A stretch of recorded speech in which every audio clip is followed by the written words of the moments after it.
That is a crisp jar of salsa, and we are back at you, Catherine and Christina. Welcome to A Jar of Salsa. Today we have our guest, Danielle. Hello. Thank you for having me. Danielle Kobianki is our guest, and today's topic is fashion and language. More importantly, fashion as a language is what we will be talking about today. Fashion as a language? It was a question mark? It was a suggestive. I was being suggestive. But first and foremost, we got to start the right way. So we have a new salsa coming at you today. Totally new brand. We are going from Trader Joe's today. Catherine, all right. I'm going to let you take this away. This is my favorite part. I'm going to be pretty useless for the rest of this because I know nothing about fashion, so I can at least talk about the salsa. All right, so here we have Trader Joe's Salsa Autentica. And we've got some, looks like some cowboys on the side. A nice little very Trader Joe's ink drawing of cowboys. Did you shake well before opening? Don't shake now. It's not closed. Well, we missed that boat. All right, so let's see what the ingredients are. Oh, it's about a medium. It's a little hotter than we're used to, so that'll be fun. That? I'll be okay. Yeah. Danielle's not good with spice. I've regurgitated food because it's too spicy before. It's not that spicy. It's like buffalo spicy, and she's like, can't handle it. I think you'll be fine. I'm a wimp. I should be fine. I'll be good. That's why I have the water. I'm good. Okay. All right. If there's any regurgitation, just make sure it's really audible so everybody can experience it. All of our tens of viewers. Okay, so the ingredients on this, we have tomato puree, yellow chili pepper, salt, distilled vinegar, dehydrated onion, and garlic powder. Yum. Everything is all natural in there. That sounds really good. It looks natural. I will say that. I am a big Trader Joe's advocate. Like, I am a Trader Joe's fan. Like, I love Trader Joe's. I go every week. It is the best. Do you have a t-shirt that says so? I should. I feel like you can't be a fan unless you have a t-shirt. Yeah, you gotta let everybody know. Okay. Gotta get that merch going. I feel like we should shut it and then shake it. Okay. So that, but make sure it's shut. Because I like this. I like this room. It's mine. It's your... And maybe shake it away from the computers. Is this like... I'm afraid to do this. All right. Come on. Wimp. So on a side note, I have never been to a Trader Joe's. There's What? none near You've me. never been to the promised land of Trader The Joe's? promise. We should have an episode in Trader Joe's. Oh my god. Food and language. No, you gotta go at the right time or you're going to get attacked, and you don't want that. So, Trader Joe's, you can join Tostitos on our list of possible sponsors. Yeah. They actually have another one that I would like to try, which is like the same size and I believe similar ingredients, but it is their salsa verde. Oh, Ooh, yes. yeah. Which I we always saw. like that. Actually, Danielle was with me when I bought this. I never opened it. Yeah.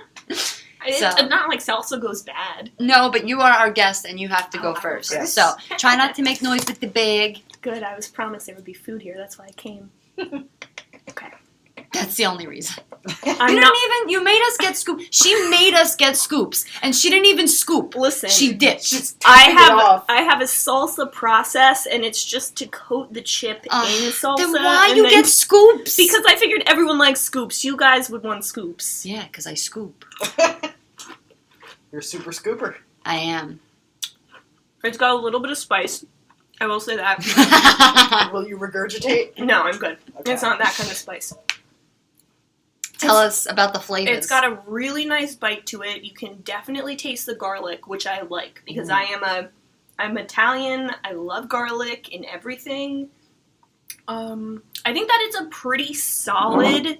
It's a little bit spicier for my liking. It's a good consistency. It's not chunky. I don't like chunky salsas. I like more of a fluid salsa, if you will. But I think it's good overall. What's your rating scale? Oh, but I didn't taste it yet. No, I'm saying, like, is it 1 out of 10? I think we've just done, like, thumbs up. Yeah, it's good. It's good or not good. I would say definitely good. I give it a solid 1.5 thumbs up.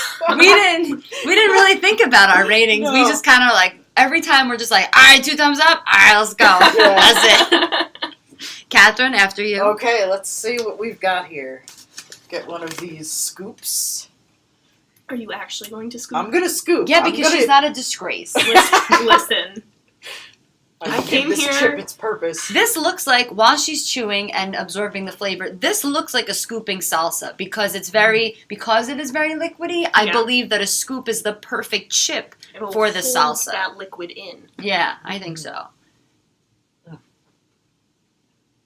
Sorry, I don't want to chew with my mouth or talk with my mouth full. That was delicious. I'm digging that salsa. You're digging it? You think it's the best one we've had so far? I think so. Ooh. It's the consistency that really does it for me. That more liquidy. It's almost like if you wanted to, you could eat it with a spoon, as soup.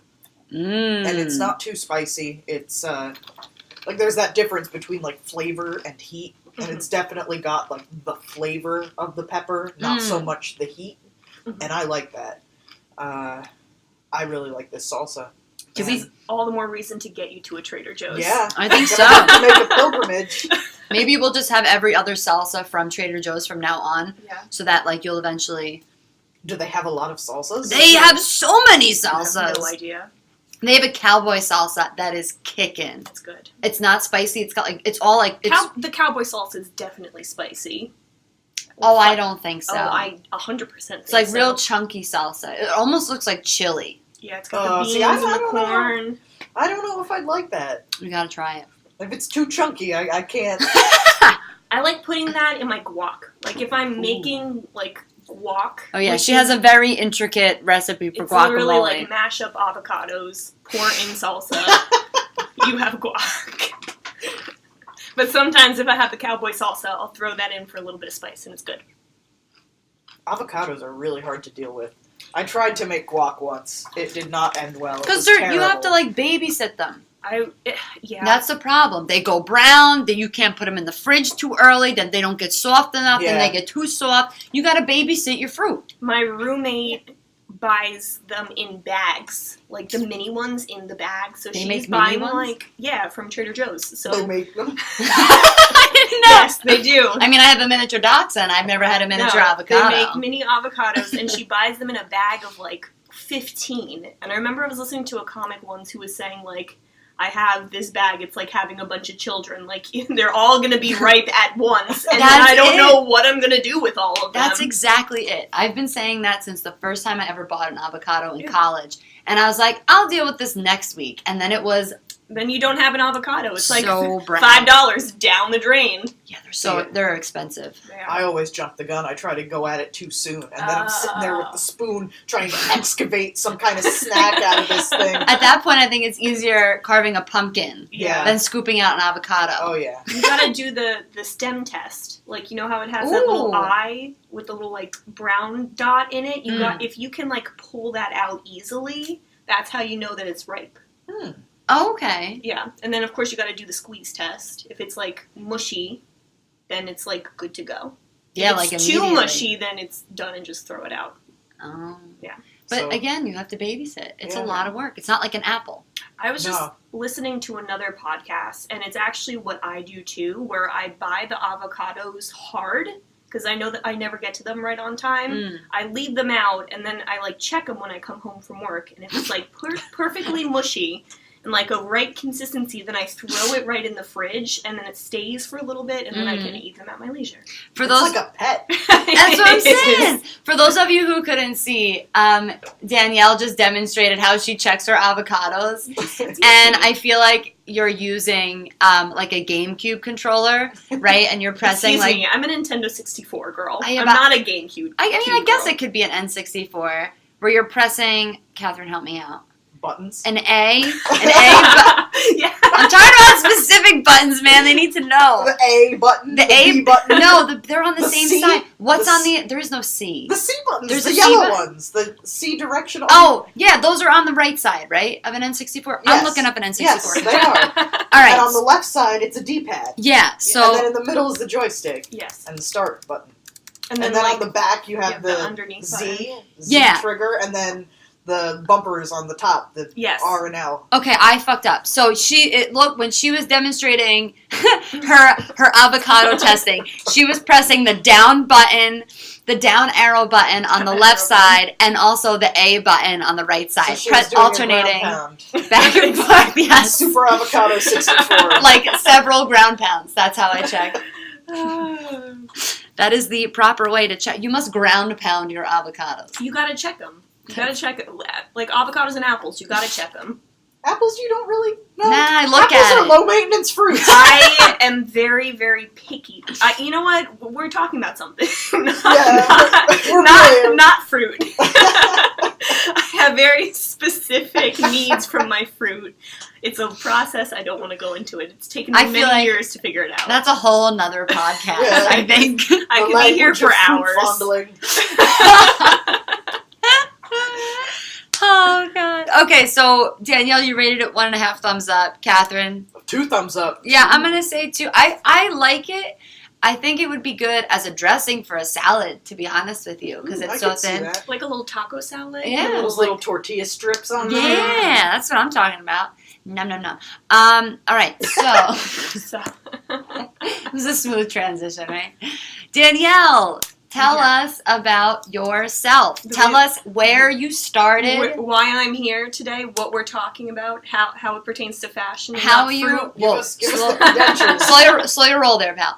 Let's talk first about where you came from, because you have an interesting backstory that most people wouldn't think of when you think of the fashion industry. That is true. So tell us a little bit about that and Actually, that is not true. Because my background is kind of normal for the fashion industry. Because people usually just get siphoned into fashion. Okay. You can go to school for fashion, but I find a lot of people I know, they just kind of wind up in it, and that was kind of how I happened to be. I just kind of wound up in it. So it's like a ship of the damned kind of thing. Exactly. Yeah, well, that's how I got into teaching. I just kind of wound up here. Yeah. Wound up, winded up, wounded up, wounded. Rounded. I'm gonna go. I am an English teacher. I can make up words. I'm allowed to make up words. So tell us a little bit about how you started, how you made the transition, and where you're at now. About you. So, I graduated from Rutgers University in New Brunswick. I was an art history major. And once I graduated from Rutgers with my art history major, I was ready to take on the art world and, work in a gallery, work my way up, go to grad school. That didn't work out so well. So I wound up taking a job in fashion. I work currently for a sales representative who sells high-end evening dresses. We do prom, pageant. We've gotten some people on the red carpet. It's very glamorous. It's very fun. And as I was there, I realized that I love clothing, I love dresses, and I've always loved it. And as I look through me being an art history major, I was like, why did I not see this? I always looked, when I was studying art history, I always tried to find loopholes and ways to incorporate fashion into my studies. When I would learn about, the Baroque period of art, I loved the Rococo period in France, which was this super extravagant period that focused on great pastel colors, over ornate things, and I really liked that. When I was studying photography, I took an intro to photography class. I did my paper on Richard Avedon. Richard Avedon is a fashion photographer, and what was I talking about? Oh, so he kind of reinvented the idea of fashion photography. He took this static, just put clothes on, put a girl in clothing, pose her type deal, and he turned it more into a performance piece.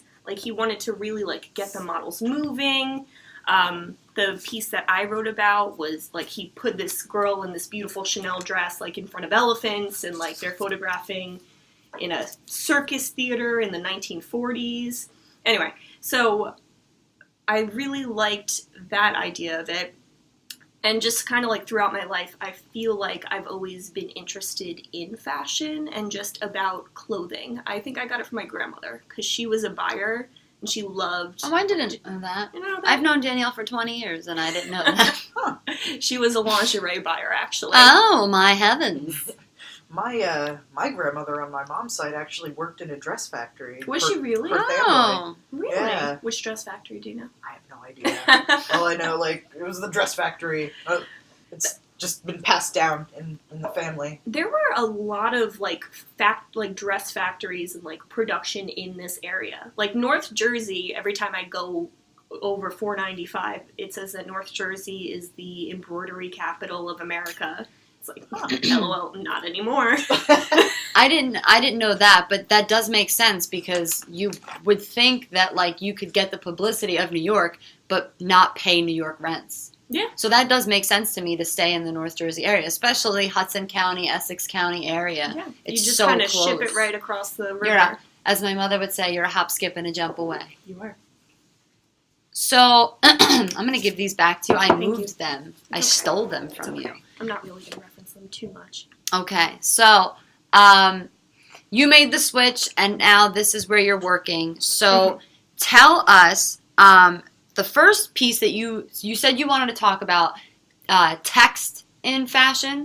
So let's start there. So when you told me about the topic of like fashion and language, I did a terrible job of telling her the topic. you're by like, the way. yeah, it's just about language, and then we're going to talk about fashion. I'm like, okay, well, like, how does that apply? Like, And then I said fashion and language, and she's like, okay, I'm so confused. let's run with it. So I figured there's two ways to look at it. You can look at it as like physical, like text, like the literal language in fashion, like slogans, brands, like the use of text, which is pretty easy. We can get through that rather quickly.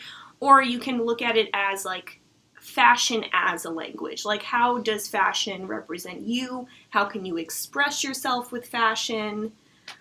Express yourself, like that type deal. You know? That You know?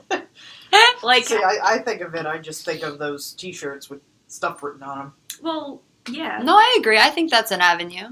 Like, I was thinking, like, when you think of, like, Von Dutch written on a trucker hat, what do you think of? I think don't know Never what heard of Von Von Dutch Dutch? is. I think of the company. Has anyone never watched, like, Punk'd, like, Ashton Kutcher with the Von Dutch Oh, hat I in didn't even- 2006, I 7? didn't even think of Punk'd. I just immediately thought of the like font that it's in. Like, Yeah. I think of, like, Oh, that makes sense. Ashton Kutcher, like, Britney Spears in 2005, 2006. You want to go back that far? That's me in high school. Jeez. So that I feel like also because of my marketing background, I can't help but think of like branding when you're talking about fashion as a text, Well, like branding, the idea of and also just the idea of a brand and the hierarchy of brands, which is something that's kind of just been in fashion for so many years. If you ever want to listen to a really good history of fashion podcast, if anyone's a really big history buff, there's a really good podcast called Dressed, and it talks about the history of fashion. But, like, the idea of a brand, it's not something, like, too new. Like, it's something that's been around for a little bit of time. And, like, we always kind of, like,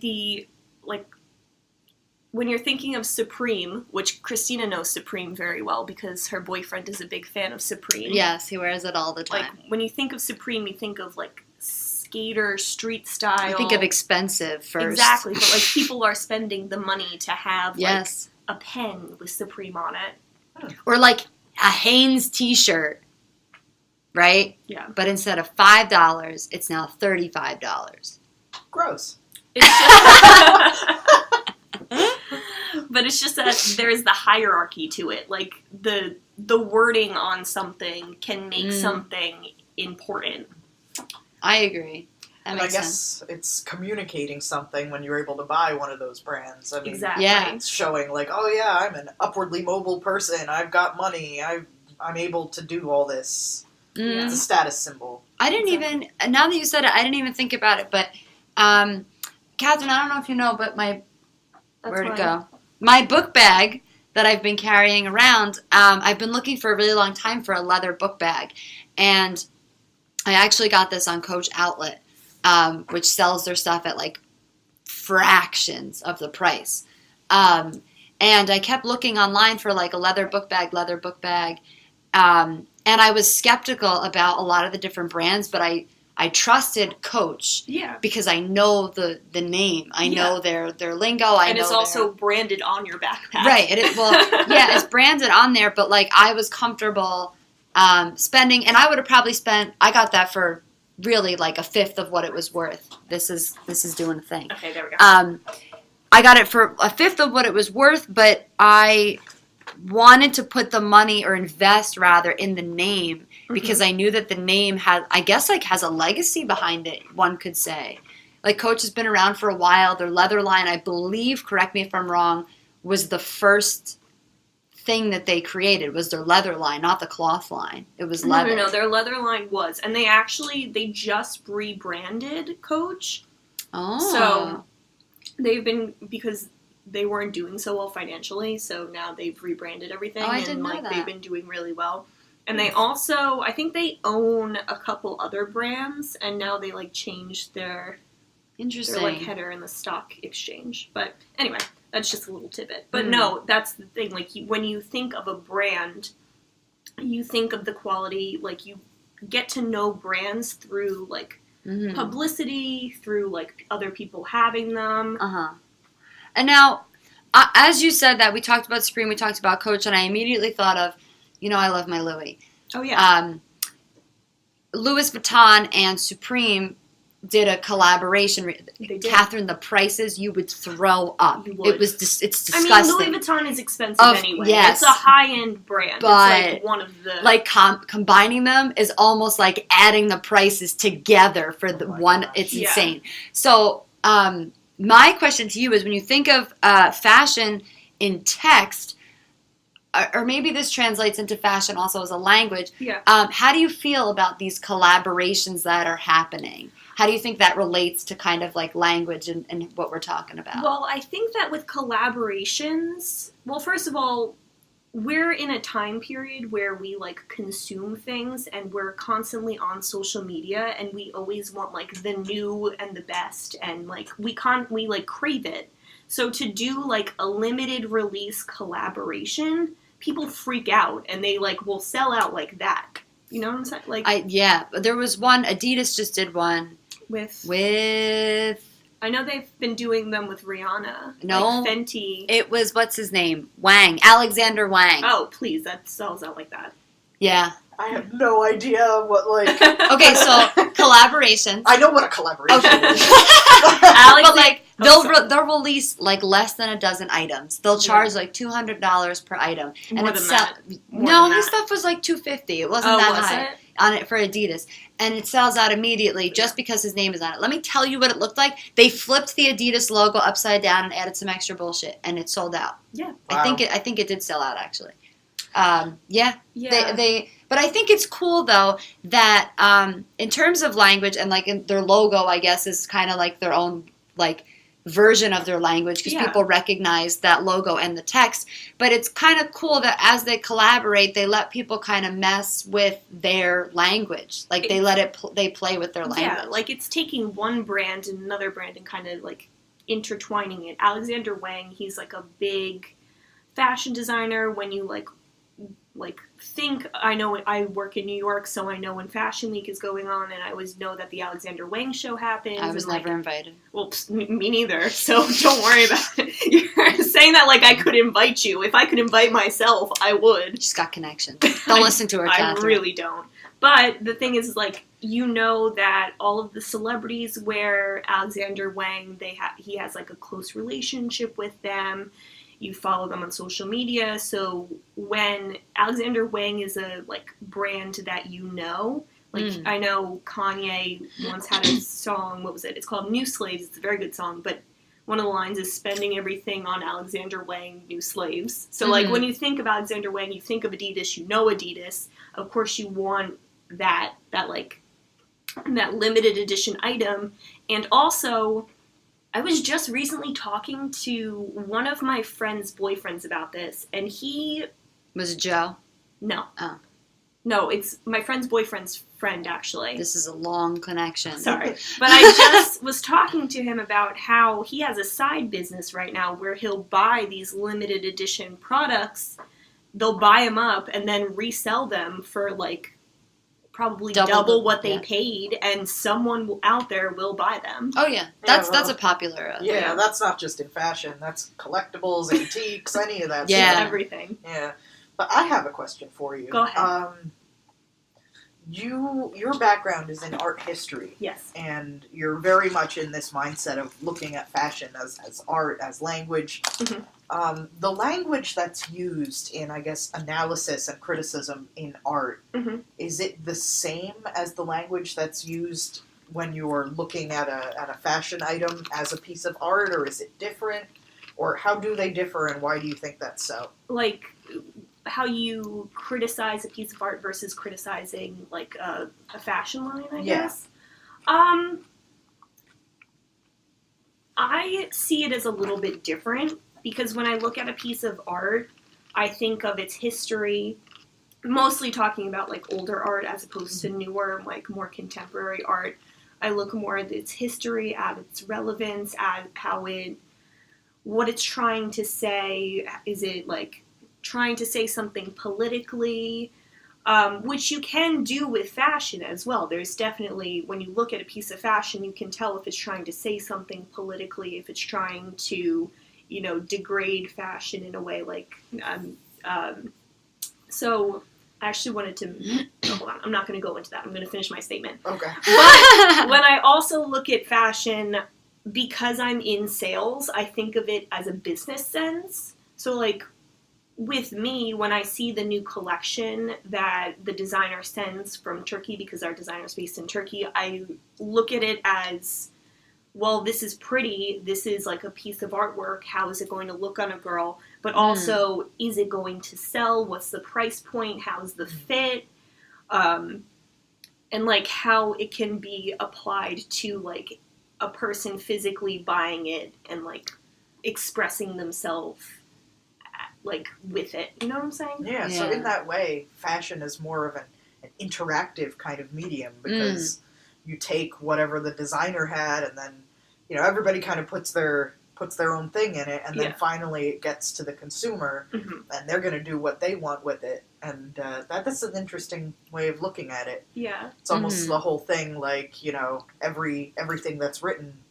The author starts it, the reader finishes it, and that they both create meaning together. Yeah, can be applied. Same thing. That's pretty cool. I was thinking something similar, because I was thinking in terms of what you were saying, that audience must play a huge factor into the. Obvious. This is like an obvious statement that I'm making right now. No, go ahead. But and especially on the sales department, because you want people to buy whatever it is. Yeah. That your audience obviously plays a very crucial role in your language, because they're receiving it, but also not just like receiving the information well, but they're spending money on your language, so to speak. I've actually been, I want to go more into the merchandising part of fashion as opposed to being in sales. But with merchandising, you still need to look at sales. You need to know who your audience is. When you're making a garment, I'm talking more, not so much high fashion, like walking down the runway, more like stuff that you buy in a store. Like, you want to focus on who's buying this. What location am I selling for? What trends do that person want? Like, does my consumer want that, like, I can provide for them? And how can I do it? Like, Pantone, their color of the year right now is ultraviolet. So purple is huge right now, in case you guys didn't know. So I didn't get that. I don't have any purple on. None of us have purple on. Break out the purple. We're behind the times. So, and I've started to notice this now that the new spring stuff is coming out. Like, people are, like, putting in lilacs. They're really, like, making more purple clothing, where before there wasn't really purple clothing, because people know that ultraviolet, it's the hot color right now. I need to buy purple. Purple's a hard color. I feel like it's either in or it's out. I feel like a royal purple is you know what, our Tostito bag is Our- ultraviolet. Our food is styling. Food is styling. I have a question. Go ahead. Something that's fascinated me, it's not just in terms of like fashion, like clothing, but I guess fashion as far as interior decorating. When you mentioned the whole ultraviolet is the in thing, I've noticed that certain natural symbols tend to become in vogue or, out of vogue. Like, for a while it was owls. Owls everywhere. Everything had an owl on it. The owl mug, owl shirt, owl pants. That's true. Owl pants? No, there were a lot of owls, I'll give you that. Yes. Now I feel like it's cactus. Cactuses, cactus and succulents. Succulents. I have a succulent. Deer. I got roped into it. I bought Deer. succulents. I see elephants. I saw a Yeah, pair of elephant elephants, shorts at deer Banana heads. Republic. Yeah, deer heads are really big right now. So just what's the up head. with that? Like, why does that happen? Do they represent something, or is it just, hey, that looks cool, they did it, let's do it ourselves? I'm not sure. I mean, I feel like there are definitely trends. Like, in terms of interior design and even just in fashion, there are definitely trends that are popular and then they're not. But I'm not entirely sure where the natural element comes from. Maybe, I'm sure that in the terms of interior design, like, it's maybe supposed to be calming, like, to see an owl, it's supposed to make you think of, like, the outdoors and you're supposed to be calm or something. Owls are terrifying. Yeah, they are. They're killing machines. I would never trust anything that can spin its head entirely around and back again. Like, that does not if it's a soothe cute me. little owl, A cute little owl that looks like a demon that can put his head around and back again. well, I feel like owls are the cats of the bird world.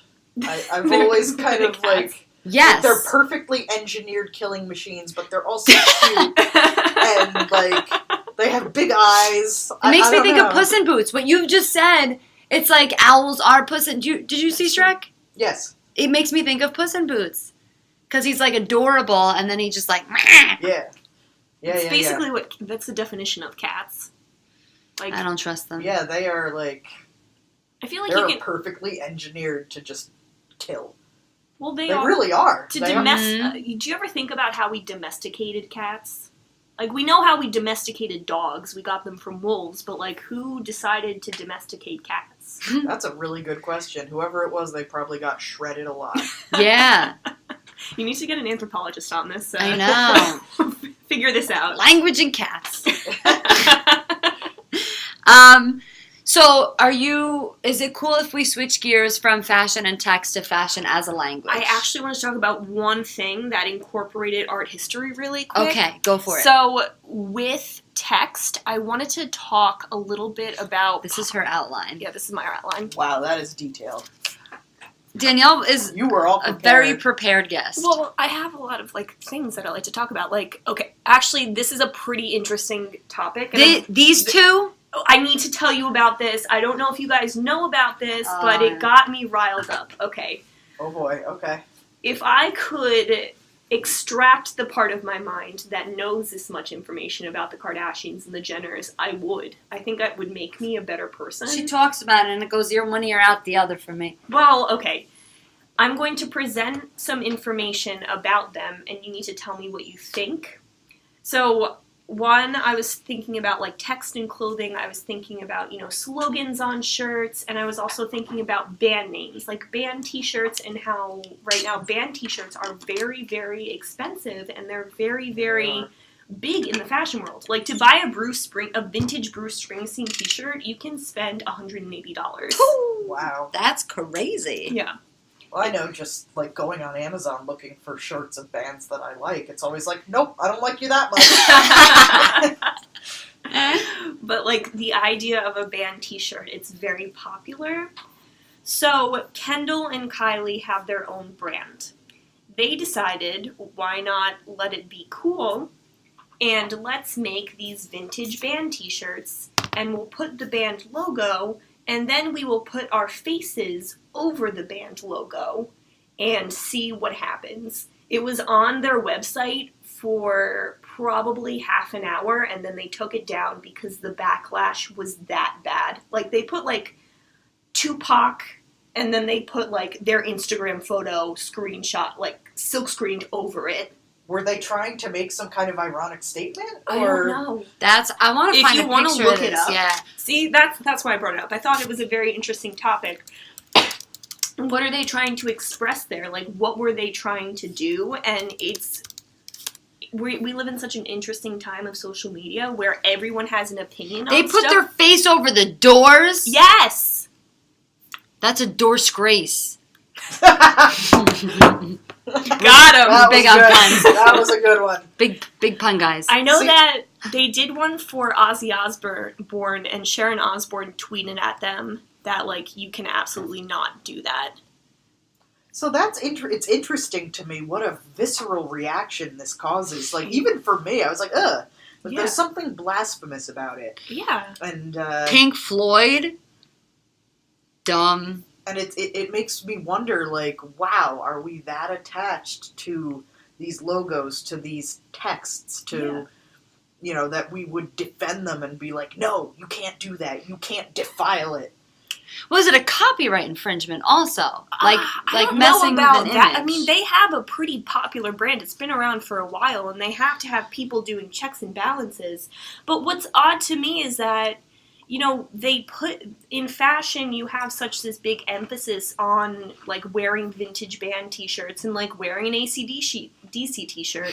But, like, and people look up to these Kardashian-Jenner girls who wear this kind of band memorabilia, and then when they do something like this, you just think, like, they obviously don't listen to any of the music, nor do they care about it, because why would you put your face over, like, Tupac Shakur? Like, what are you doing? I just feel like it's a whole nother level of being conceited. Yeah. And like narcissistic. Like you have compared yourself with Roger Waters and Kiss and the Doors. It's almost like they're saying that they overshadowed them. Yeah. Like that their face is Quite above them. literally. Yeah. Literally. So I thought it was, and like I said, once like it got the negative backlash and they realized what they did, they took all of those t-shirts off and they like issued an apology saying, you know, I'm so sorry, we didn't mean for it to be that way, blah, blah, blah, blah, blah. But at the same time, you know that somewhere stockpiled are all of these defamed t-shirts that no one can sell, which you can only imagine where those are going to wind up.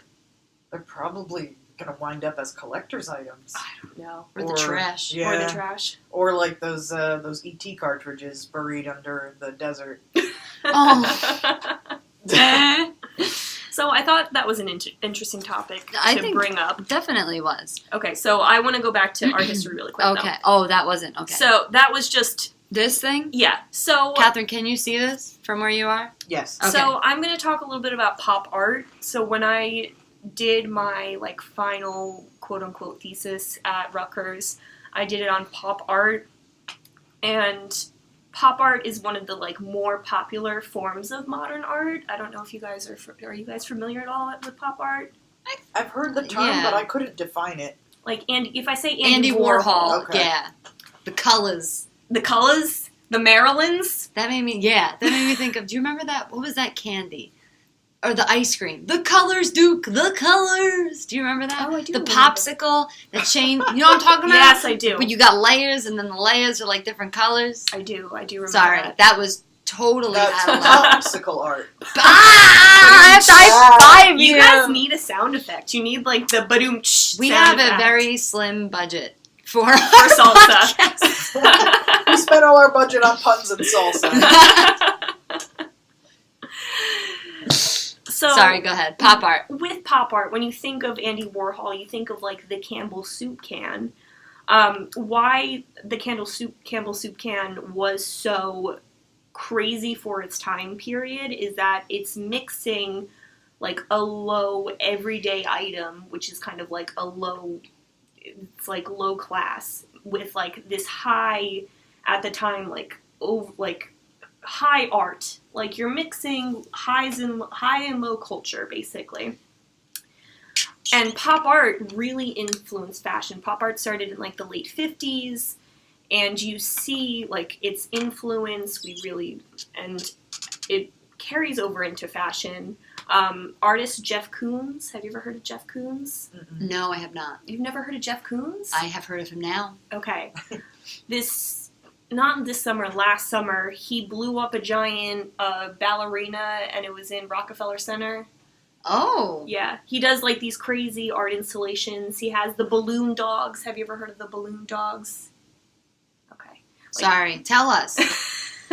Balloon dogs. Balloon dogs. Look them up. Let me look them up. He once put them in Versailles. Like, literally a giant sculpture of a balloon dog. That thing? No. Type balloon dog Jeff Koons. You didn't tell me that. Well, actually, no, they're all right there. Oh, here we go. Oh, like an actual... Like, he makes a sculpture of Is he a balloon. clown? No. He's a giant clown. These look like balloon animals. The idea of pop art is mixing high and low culture. You're so right. low culture being a balloon animal, high culture being fine art. These puppies, the $50 million balloon dog is orange. These things are $50 million, and people will buy them, and then Jeff Koons has to approve them to buy his pieces of art. He is not a clown. Whoa. I retract my statement. He makes a lot of money, but he's coming out of like an Andy Warhol type situation, and you get Jeff Koons as a contemporary artist. But he just collabed with Louis Vuitton. Here, if you want to. I will. Balloon dogs wearing pants. Explain while I look it up. So he just collabed with Louis Vuitton, and they now did a range of purses where he takes, it's called the Masters Collection, where he takes classical artist pieces of art and he puts them on bags with their names in giant letters, and you can buy them for buttloads of money, and they are pretty cool. Yeah, he has some Da Vinci, he has some Gauguin, Monet, Manet. Those are actually pretty cool. Yeah. Oh, I'm sorry. Here's a Da Vinci one. Yeah. Did he do Da Vinci? Or is that a fake? I don't know. Maybe the Da Vinci's all sold out. You Rubens. also... Yep. Rubens. You have Titan. Titian. Titan. Sorry. I'm thinking of literature. Titian. I said Titan. You said Titian. Titian is correct. I know. There's another T in there. Titian. Titian. Or Titian. He's a gorgeous Renaissance painter. I believe you. I'm ignorant to a lot of names here. If you'll notice, so for every year, Danielle and I give each other like socks for Christmas. And for the past few years, I was like, Danielle loves art. So for her birthday, which is right around Christmas, I would always get her art things. And for the longest time,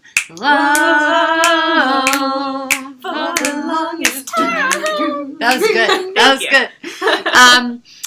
For the longest time, I would get her things with like just Da Vinci because I could. Van Gogh. Van Gogh. I would get her just things with Van Gogh because I was like, I recognize these. This is a safe area for me. Here's Van Gogh vodka. Here's Van Gogh socks. You got me Van Gogh vodka? I did for your 21st birthday, you goon. You did. I don't remember it, but that all just made me think of this series of commercials a while back where like it was talking about making sure your kids get like helpings of the arts to like help with their development. Oh, really? And one of them was like Van Gogurt, and like, oh my god! And then, like, my favorite was Raisin Brahms. That's fantastic. Oh, that's funny. Van Gogurt. Oh man! The Raisin Brahms. It was just this guy dressed as Brahms with the piano just crashing through the like wall, going "Guten Tag." I loved it. Nobody seems to remember those, but they were awesome. What was that on?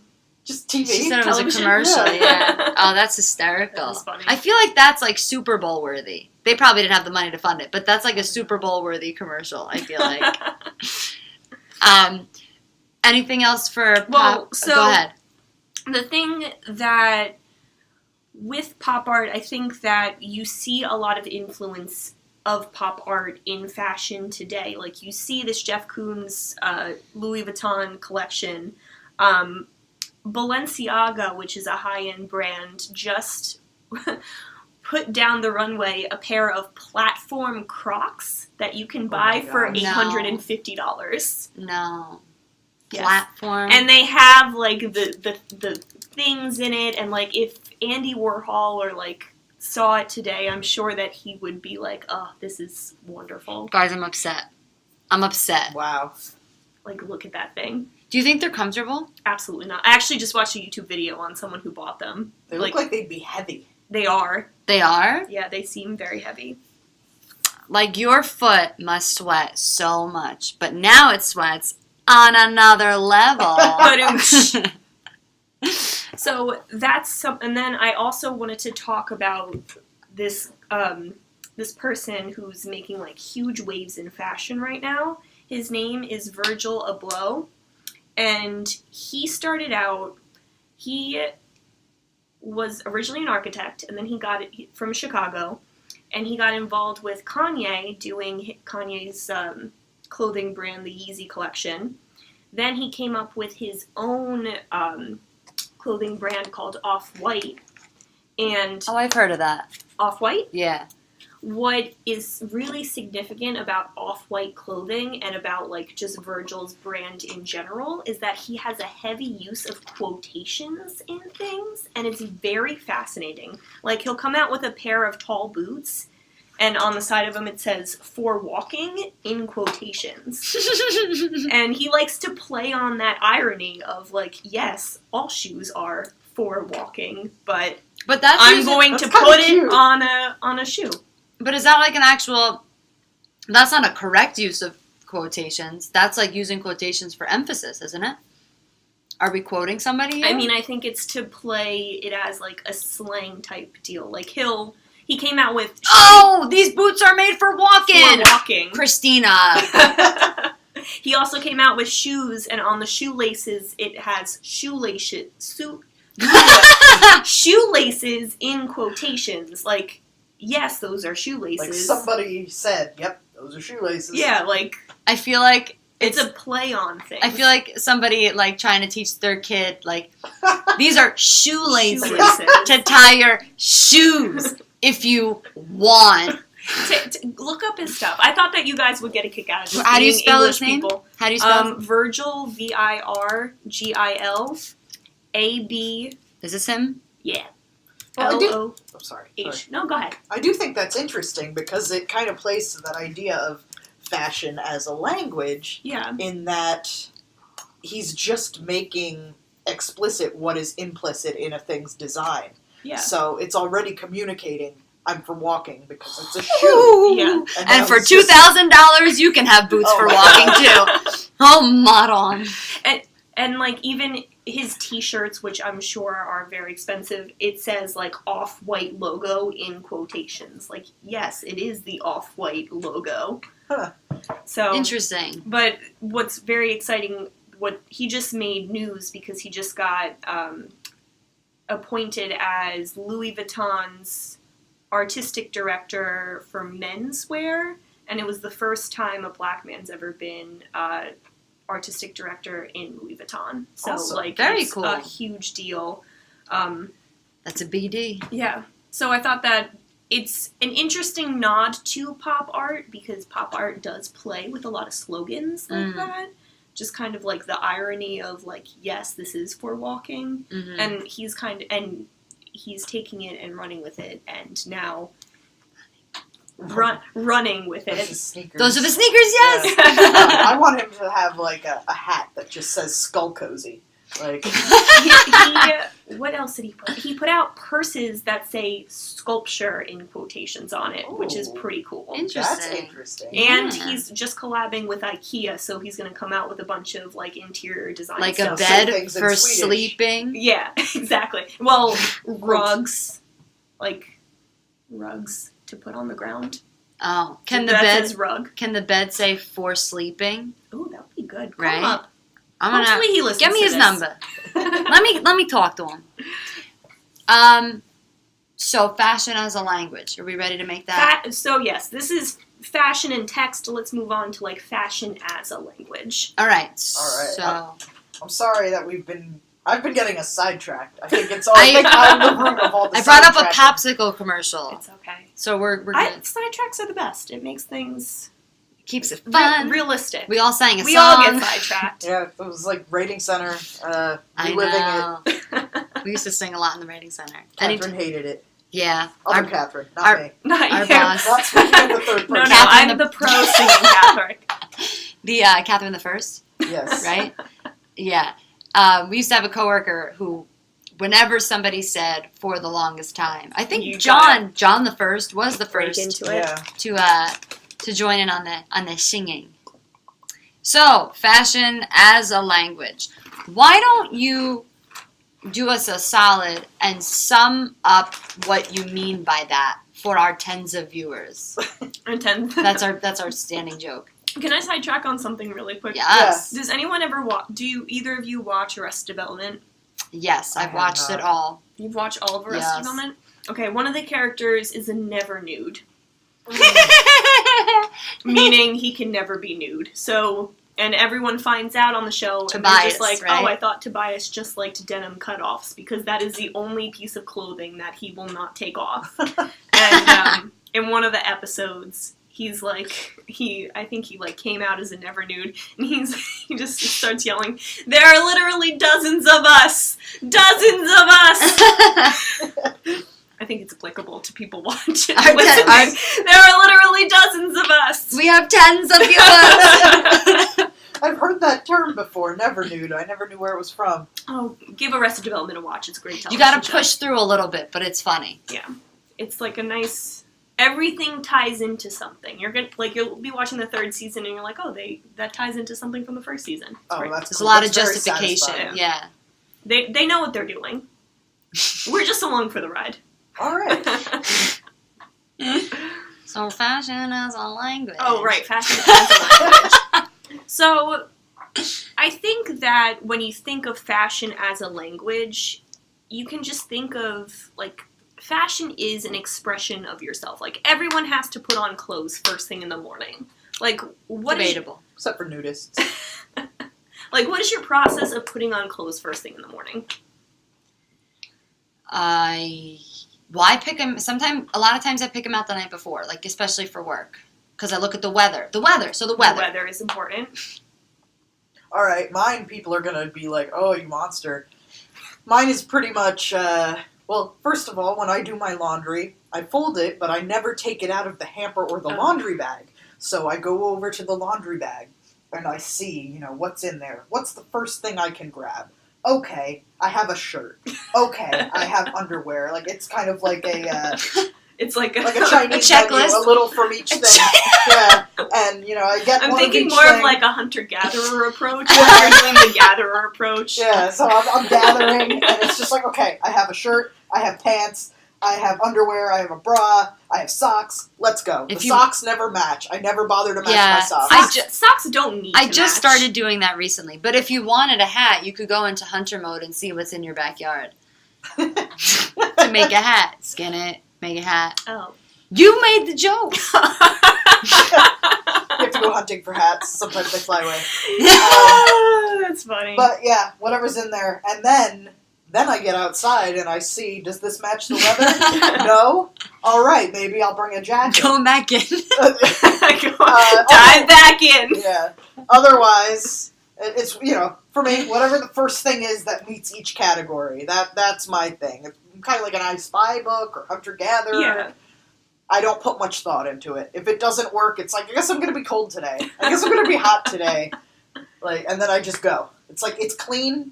It's on me. I'm modest. I'm good. So I feel like my question for you then is like how... Okay, so you're just grabbing stuff and going. How do you acquire the clothing to grab and go? Like, what is your thought process while shopping? Like, While shopping, yeah. I go for comfort. Mhm. Every once in a while, I'll see something that I just think looks nice. Like this shirt, I like the blue and white stripes. And I like that it's... I like that color. You have a contrasting stripe going on, and I like it. Yeah, thank you. And as far as pants, I have like 2 pairs of dress pants. The rest are all jeans. Because jeans go with everything and they're comfortable. And jeans never go out of style. They don't. Right now, like, in a point where, like, yes, you do have some people who still dress up for work, but I find that the people that I commute with into the city, like, people mostly dress down these days. I know. Like, you have more of a, well, no, you don't, you're a teacher, but, like, if you're working for, like, Amazon, I doubt that people in, well, you know what, let's not throw Amazon in there. Like, if you're working for a startup company, they're not going to expect you to dress in, like, a suit and tie or, like, dress pants every day. It's more of, like, a low-key, laid-back environment. You know what I'm saying?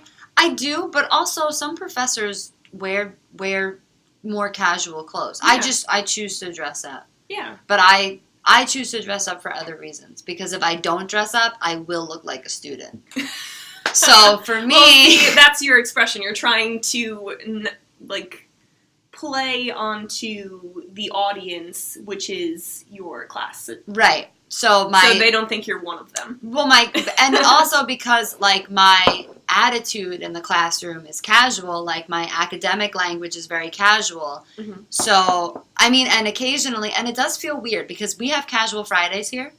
Yeah. So we can wear jeans on Fridays. Yeah. And it's like okay that day. So when I wear jeans and I'm talking in my class and I notice it, well, as soon as I walk in the classroom, somebody's always like, "You look like a student." and I'm like, I know. But even like when I come in dressed up, it's like I look like an adult baby. I think like a student who is going to a career fair later. Yeah, that's what I think. That's what I think. With your like folder of resumes That's ready to dole Trapper out. keeper with Lisa Frank puppy dogs on it. Don't diss Lisa Frank. At least it's fantastic. So that's like, I guess that's part of my language too. But like, I would have to agree with you, Catherine, though, because when I start planning my outfit, and sometimes it's in the morning, like this morning I just got up and I was like, what am I going to do? Yeah. I'll go with like one item that I know I want to wear, or one that I'll feel comfortable trying. Yeah. And then I'll just base everything around that one item. I agree with you. This morning I was like doing my hair, doing my makeup, and then all of a sudden like my alarm like went off to leave, and I'm like, oh crap, what was I gonna wear? Because typically like the night before, while I'm trying to go to like sleep, that's when I like mentally going through my closet and thinking like, what am I going to wear tomorrow? I also keep backup items in my brain. Like, oh, yeah. Like when I'm showering, I'm like, all right, this is an outfit that I know is always clean. And if I'm ever in a rush, like I'll have like 2 or 3 outfits in the back of my brain that I can just like, all right, today is a day where I don't have time. The outfit brain commence. That's like, for me, my version of that is when laundry needs to be done and all you have left clean are like dress clothes. So it's like, oh, what are you dressed up for? What are you doing? You have an interview today? It's like, no, I just need to do my laundry. Just do my laundry. So tell us though, because you asked us this question and we took it in a few different directions. How does this question that you asked us tie in with fashion as a language? Well, I think that how we dress ourselves is an expression of us in a way, and kind of we don't even realize that it is an expression of ourselves. Like, I feel like society, based on like what we buy, what we wear, it's a influence from society. You know, it's what we feel comfortable in, it's what we're confident in. You know, you look at yourself in the morning, you're like, okay, I'm ready, I look like me, I'm ready to go out into the world. And, like, the whole idea that I look like me because of what I'm wearing, in a sense, it's a very interesting way to look at things. What? I just thought of something. Tell me. Might be a little off topic, but I don't know if you guys ever do this, but in my head, do you ever, like, think about, like, your theme music? Oh, yeah. Yeah. Okay, all Yes. right. So, like, when Usually it's the music I'm playing in my headphones as I'm dodging people on the streets of New York. Okay, so my theme music, hands down, is the opening to Superstitious by Stevie Wonder. That's my theme music, right? Right? What is that? Is that a saxophone? No. No. No. Is Is it it? the funkometer? Yeah. Oh, it's a... Yes. Yeah. Yeah. Right? So, like, in my head, like, that's, like, when I feel, like, what you just said, Yeah. that music's going on in my head, and I start, like, walking to the beat of that music. Yeah.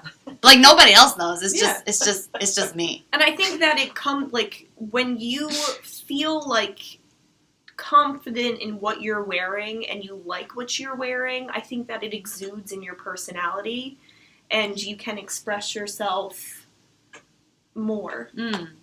I think that's actually, you know what, I take that back. It's a little bit of a stretch, but in a way, like, confidence comes from your clothing. Do you That's agree? fair. That's Yeah. fair. There's confidence, and I think that I agree with the expression thing. Yeah. Because, like, there's certain colors I'll gravitate toward. Yeah. I wear a lot of grays, browns, like, greens. I like earth tones. Yeah. And, like, you know, that probably says something about me, and just kind of wanting to fly under the radar, and just, like...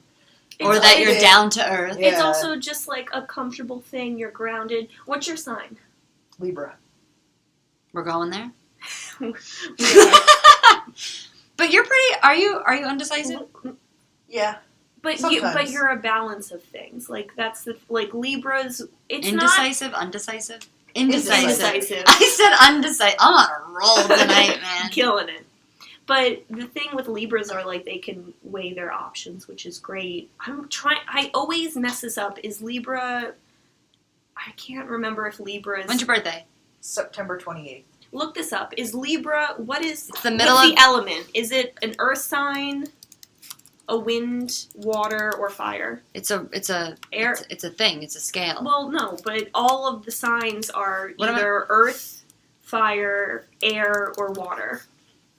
I'm an Earth sign. Libra. With the symbol of scales in the zodiac, the sign of Libra is the sign of justice, balance, and harmony. That is why Libras are natural peacekeepers. Libras are born between September 23rd and October 22nd. Hold on, let me just... Element. What is their element? Libra,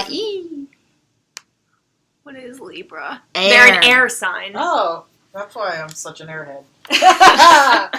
Got one on myself. Wait, what are you? I forget. I'm a Sagittarius. Not gonna spell it. Fire. Yeah, we're a fire sign. Actually, water and... Guys, we're Earth, Wind, and Fire. We gotta get the band back together.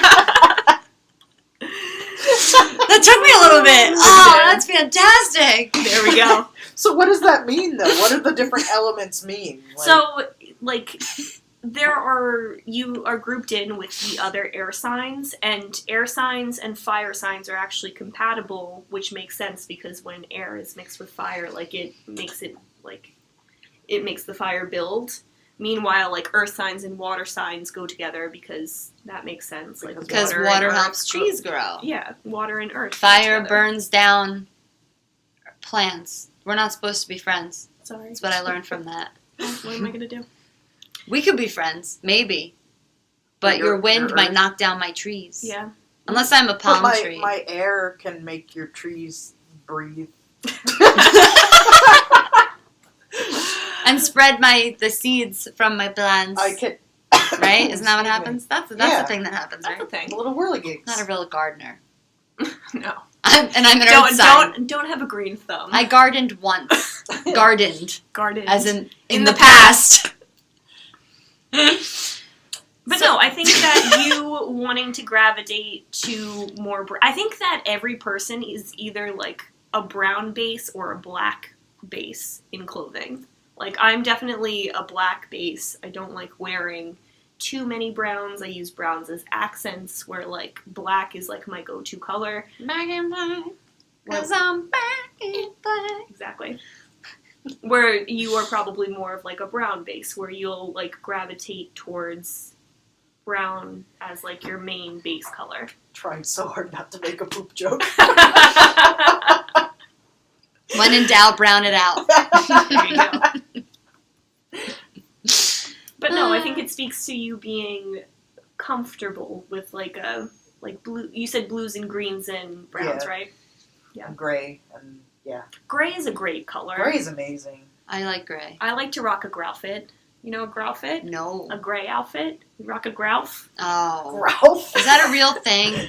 No. Like, if I go on Urban Dictionary, am I going to find that? No, you'll probably find something sexual. and Nope, you don't I don't want want to. to. No. You don't need to do that.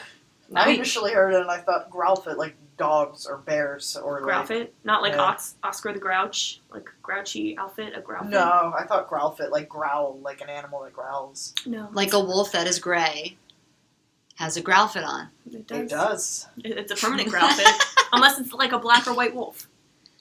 Sorry. Black and Brown white wolf. make gray. Still growl fit. All right.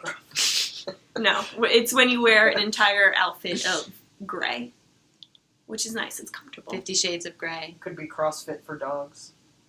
Growl fit. You go and you exercise by growling at things. What's the Pokemon that uses... Growlithe? Yeah, Growlithe. Yeah. That's one thing I do know a lot about is Pokemon. I do love me some Pokemon. Okay, so... Sorry. Yeah, we're sorry, off topic again. So talking about clothing as an Chipwrecked. expression... We've had a damn. chip... This is what happens when you get chipwrecked. Do you Go want in like with, a... Go in with the pinchers. We're okay with it. I might have a utensil. I got it. Okay. It wasn't too bad. I've seen worse. I've done worse. You know when She you get- leaves it in there. She's a savage. Yeah, you get that soggy chip that's been in there. Oh, God. Everyone hates you. Especially with this kind of salsa, if it's so liquidy. Ew. So when you think about like art as an, or not art, fashion as an expression, you know what I think about a lot? I think of when you're watching movies and like all of a sudden your main protagonist has an outfit change and then suddenly becomes a completely different person. Like in Grease, when Sandy goes bad at the end and you're just like, Sandy, and she comes out with those tight pants. Excuse and, me, like, what is it like? What is she like? what do you- What is he like? What is who like? It's not just Sandy. Oh, Sandy! Sandy? But, I mean, Oh my God. they're using the... You're killing me. I'm sorry. I'm trying to make a point. Sleep deprivation. Your point. My point is that the costume designers are using clothing to change the characters' not confidence, like characters' point of view and characters' personality through their clothing. And I think that that's the way that clothing is an expression, is a language. It kind of... Tell me about it, Stud. Now I want to watch Grease. Why would I bring up Grease? You did this to yourself. I love Grease.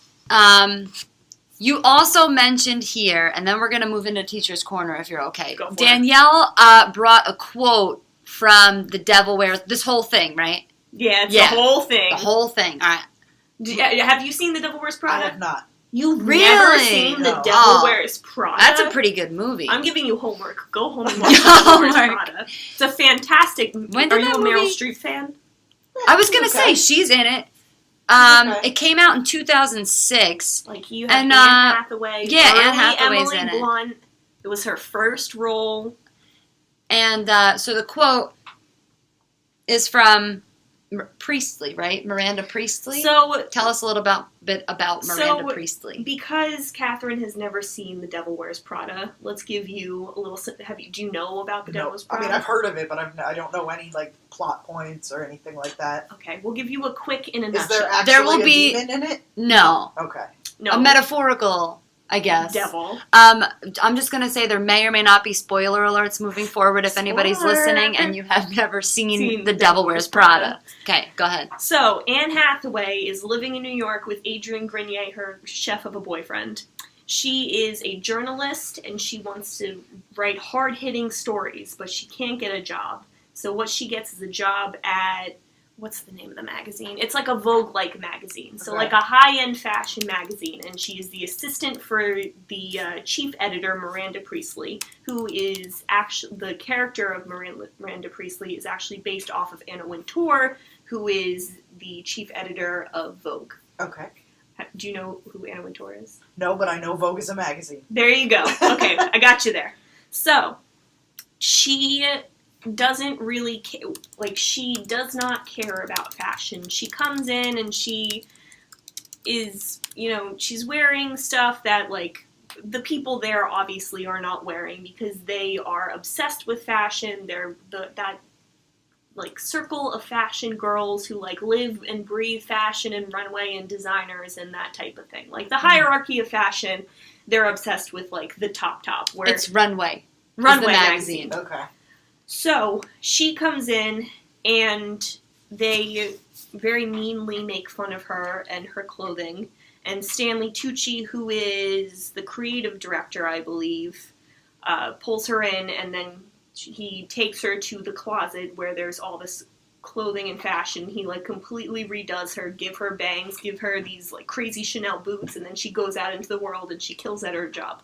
But before she does that, she goes through a down point, as most rom-coms, where she like questions everything, and like she realizes that her boss is terrible. And one of the reasons why she thinks her boss is terrible is because of this monologue, which is Christina is about to read. They are pulling stuff for a fashion show or a fashion shoot, and Andy is writing down notes for Miranda, and she makes a joke or like doesn't pay attention to something, and she kind of degrades and says like, I don't know anything about this stuff. So Miranda says, this stuff? Oh, okay, I see. You think this has nothing to do with you. You go to your closet and you select out, oh, I don't know, that lumpy blue sweater, for instance, because you're trying to tell the world that you take yourself too seriously to care about what you put on your back. But what do you know? But what you don't know is that that sweater is not just blue. It's not turquoise. It's not lapis. I'm just going to stop because I've been on a roll tonight. It's actually cerulean. You're also blindly unaware of the fact that in 2002, Oscar de la Renta did a collection of cerulean gowns. And then I think it was Yves Saint Laurent. Yep. Wasn't it? Who showed cerulean military jackets. And then cerulean quickly showed up in the collections of the 8 different designers. It filtered down through the department stores and then trickled on down to some tragic casual corner where you, no doubt, fished it out of some clearance bin. However, that blue represents millions of dollars in countless jobs, and so it's sort of a comical how you think that you've made a choice that exempts you from the fashion industry when in fact you're wearing the sweater that was selected for you by the people in this room from a pile of stuff. Wow. Yeah. It's powerful. That is powerful. And it's crazy to think of the fashion. I think I touched upon it earlier, but it's crazy to think of the fashion industry that way. To think that, there's a lot of truth in it, though. Yeah. Yeah. Like I was saying, like, ultraviolet is the color, and like it's just gonna get filtered down into like from up here to down here. It kind of you can't actually think of it as up here and down here. It's just kind of like a cyclical thing, you know. I think that this type of language kind of forces us to think about fashion in like different paths. Yeah. As not just like we think of fashion as just the runway or as just as our favorite store. It kind of like I don't know. I think like. I watched the movie a while ago, but like hearing this monologue, kind of makes me think of fashion in a way that I don't really think of. And I've gone thrift shopping multiple times, and I never thought, and picked up like designer items at thrift shops and bought them, but like never thought this process through. I have a friend who, she currently works for Saludos, but she used to work for, what was the brand? Club Monaco. And she was an assistant merchant, and when she first got the job, she's like, Danielle, we literally sat and we talked about like what, like the way a sleeve should be cut for hours. And like people will do that in the fashion industry to just make sure that their piece of clothing is like perfect, to like make sure that everything is correct, that it's going to sell well. And then from there, like this one person is doing this, but also like if Club Monaco is doing this, Old Navy is kind of doing something similar, so that you don't have to spend a Club Monaco price, but buy something at Old Navy for a cheaper price. Right. And it's like they're all kind of taking influence on one another and playing on trends and paying attention to what the customer likes. It's crazy how big the industry is and how everything gets translated into what we wear. It's like a whole ecosystem. It is. Yeah. It's very fascinating. I've never really taken the time to think about all this. Mm-hmm. It is interesting. I mean, everybody has their niche, you know, and that's true. You know, there's some people who are obsessing about the sleeves, and there's some people that are obsessing about the word choice. You know, it's humbling. It's just one of those things where you realize, I don't know. You realize everybody has their thing, and everybody's, playing their role in just this thing we call society. Yep. Everyone has to put clothes on in the morning. Unless you're a nudist. Unless you're a nudist. So, yeah, I thought that was an interesting point to bring up, and Catherine, I strongly suggest that you watch Devil Wears Prada. I will seek it out. That was a book too, right? It was a book. Yeah.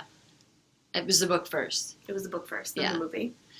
Are we comfortable moving into the next segment? Because I think we've been talking for far too long. We have. Yeah. So we only have 2 more segments here, and we're moving into Teacher's Corner. I didn't know there was a theme. There's a little jingle. There is. It's a little jingle, very little. So, Danielle, in Teacher's Corner, we talk about giving advice to students learning, giving advice to teachers teaching about your topic and how it relates to our theme for the season. So, whatever you feel comfortable with, if you want to just give some quick tips, you've had mentioned that you wanted to do some tips.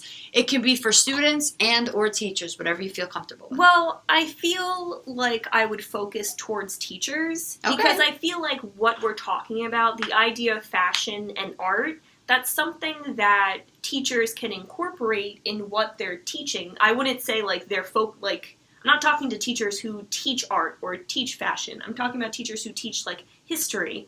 And in order to make things a little bit more spicy, why don't you just throw in a little bit of art, throw in a little bit of fashion, tie it together? Because I know me, I'm more of a visual learner and like I like listening to things. If you throw like a piece of art up there that applies to the history lesson that you're teaching, I think that it would, the kid's going to see it, they're going to remember it, and if they see it down the line, they'd be like, oh yeah, I saw that in Miss So-and-so's class. Like when I wrote my paper on Richard Avedon, my teacher put up a picture by Richard Avedon. I'm like, oh yeah, I know that guy because Mrs. Arndt in my photography class my senior year showed us a documentary on that. And that's how I started writing about him. So I think that that's a little important. And then also, I would say, I was thinking about this because you did warn me about Teacher's Corner. So she called me last night. I know. I was thinking about this. For a college level, I would encourage professors to have students go to lectures on campus for extra credit. Like, I feel like when I was in college, I didn't take advantage of all of the free lectures going on my college campus, and there were so many, and it's not even just in the art history field, in basically like any other field that's going on. And I think that encouraging them to go to that it's somewhat applicable, like the topic is there and applies to what you're learning, but it's kind of in a different, I guess, field than you. I think that it would be very interesting, and I think it would be good, and from there you'd have them like write something about it and give them extra credit. I think it also helps with, and this is probably a topic for another day, but the idea of like having that application of knowledge from class to class, where we don't think of like a history class as relevant, or we don't think of a math class as relevant, but in reality, I have to do math every day, even though I'm an English teacher, because I have to grade. And it's that cross-disciplinary thing. And also, like, each field, each topic has its own kind of way of thinking. And when you can apply one to another thing, it opens up new possibilities. I agree. I think that with art, it goes across a lot of fields. Like, there's a mathematical side to art, there's a scientific side to art, there's a fashion side to art, there's a historical side to art. I think that really encouraging art to be added into your learning plan and just throw up a visual of something, it can jumpstart something. Or even pushing them to go to museums. We're not far from, especially people in this area, you're not far from the Metropolitan Museum of Art. You have the Montclair Museum of Art, too. But I know. The Metropolitan is my mothership. I just compared, like, a fruit salad to a mere slice of kiwi. Thank you. Thank you very much. This was really, I learned a lot. Like, I did. I knew pretty much nothing coming in, and I learned a lot. Well, now you can't say that. I know.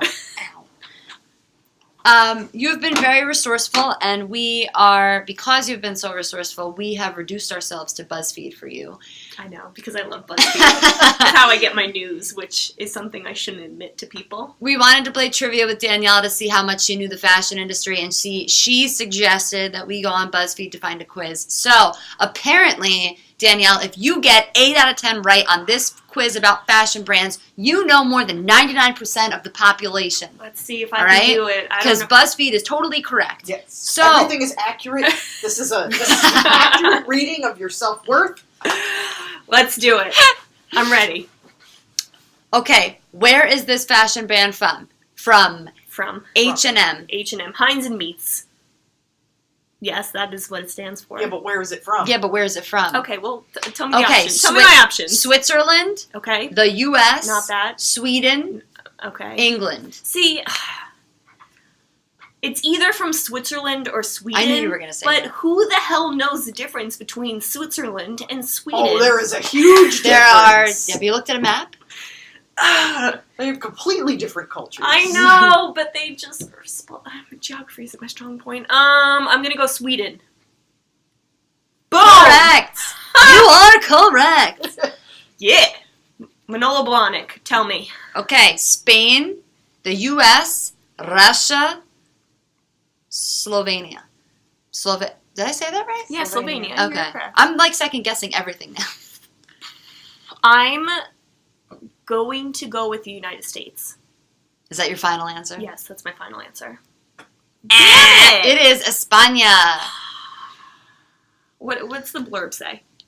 The designer behind the famous shoes was born in Santa Cruz de la Palma. In the Canary Islands. In the Canary Islands. Okay. Dior. Okay. The U.S., England, France, Switzerland. It's France. This is easy. Yes. Correct. Pull&Bear? Yes. It's England. Okay. Sorry. Well, your other options were it may be Australia, Australia, the United States, or Spain. I know Pull&Bear, they sell on ASOS. It's either the UK or Australia. I feel like it's Australia. There are so many. Fun fact, Somewhere Australia is killing it with fashion brands right now. Like, Really? Australia is a hub right now. Ugg. Huh. Ugg is from Australia. Yeah, Wow. there you go. I got it. Let me stick with England. We'll go with England. It's Spain. Wow. Okay, well, I'm done. Yes, it was founded in Naron, Galatia in 1986. and was originally called New Wear SA. It wasn't until 1991 that it became the company we know it as today. Okay. These stores have sold over 70 countries in the world, but the U.S. is not one of them. Sorry, America. Yeah, I know they don't sell in the U.S. Pull&Bear is just a little too high fashion for you.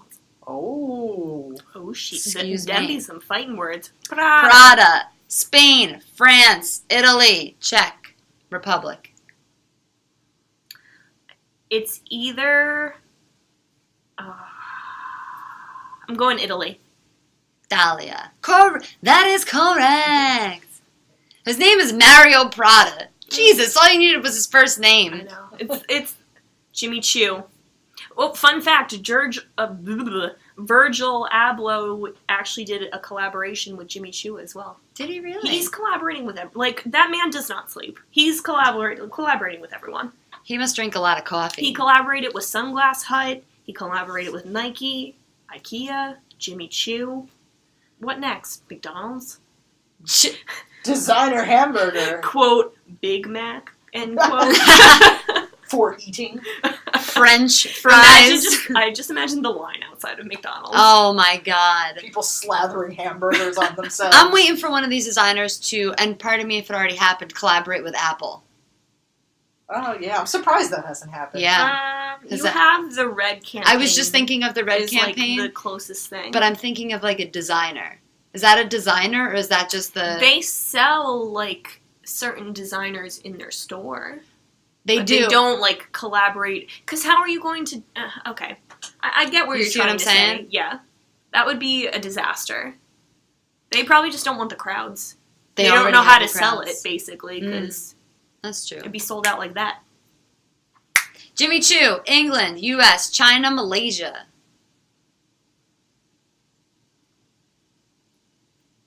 Choo choo. I'm gonna go England. England.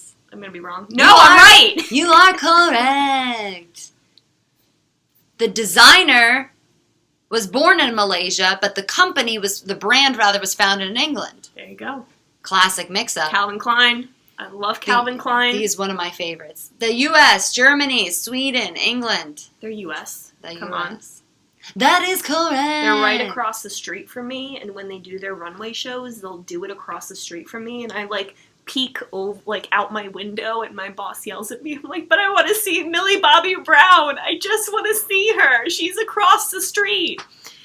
And I never see her. That's pretty cool, though. That is that their headquarters? Yes, that's what it actually. Wow. It And says here. they redid it, so where they do their runway shows is literally right across the street from me. Wow. Yeah. And Well, it's, she's in visible? the garment district, right? Mm-hmm. Yeah. It's 39th Street. If anyone wants to come and find me, I'll be running to the Pret a Manger on 39th Street. Meet me there. Those places are good. I've Correct. eaten at them every time I've been in New York. Ooh. Wait, can you say one more time what it's actually called? It's called Pret a Manger. It translates in French literally grab to eat. Do you know what my mom called it? Pret a Manger? Worse. What? Pret a manager. Oh my gosh! My boyfriend Oh, Deborah. ruined it too. Pret a manager. Then she said, "Oh, I'm sorry, it's Pret a manger." No, it's Pret a Manger. Isn't she like, oh yeah, we're going to sur la table? Yeah, that's what she. Yeah, classic Deborah. Okay, Fendi, Italy, France, England, U.S., Italy. Italia. That is correct. Bershka? I've never heard of this. Well, Spain, Mexico, the U.S., and Canada. You know what? I'm going to say Canada. I've never heard of it. Let's go with that. Nope. Spain. España. Since it was founded in 1998, it's become a multinational fashion brand, but once again, it hasn't reached the American stores yet. It's just that cool. There you go. Excuse me. Moschino. Isn't it Moschino? You could say Moschino, but like my last name, that ends in a CHI, Moschino. Okay. Italy, Spain, China, France. Well, since my last name is Italian, and I just Is made that an Italian thing, yes. reference? Yeah, Italy. That is correct. Carolina Herrera. Mexico, Venezuela, Colombia, United She's States. U.S. Yes? Yeah. That is correct. APC. Easy as 1, 2, 3. France, Tunisia Japan. or England? Yes. France. That is correct. You know your stuff. You got a 9 out of 12 right. You don't know everything about fashion, but you know quite a bit. In your defense, there are some curveballs in there, and not all those brands are available all over the world yet. BuzzFeed is sticking up for you. Thank you, BuzzFeed. And there's a picture of Cara with doing the look at me in my eyes. She's watching me. That's the Robert De Niro. Cara's always watching me with her eyebrows. Oh, that's comforting. Well, Danielle, thank you so much for coming on the Thank you show. for having me. This was It fun. was fun. It was informative. There was salsa. Chips. Most importantly, there was salsa. That's how you guys got me here, for the food. That's how I go anywhere, for the food. Well, this is our April episode. May is coming up, and it's going to be a surprise for May. All right. Surprise. It's so surprising that we don't even know. That's correct. So, if you have we never put our social media on the show. So, if you have Twitter, you can follow us at drumroll, please. Just keep it going because my phone is loading. That's probably really loud and annoying for our listeners. All right. Sorry, okay. At jar of salsa _pod, at jar of salsa _pod, and our Instagram is the same. You can also email us at, I believe it's a jar of salsa, I don't remember. at gmail.com. So shoot us an email. Twitter is our best forum. If you shoot us a tweet or DM us, we'll be sure to take in your considerations. We'd love to hear from everybody. All 10 of you. All 10 of you. There are literally dozens of us. There are dozens. Also, go watch Arrested Development. It's great. I've got a lot of watching homework. Yeah, you do. Catherine, should we put a lid on it? Let's put a lid on it. Here's the lid. And it's on. Here we go. It's not on yet. Oh, my bad. Now. Bye. Bye-bye. Thank you.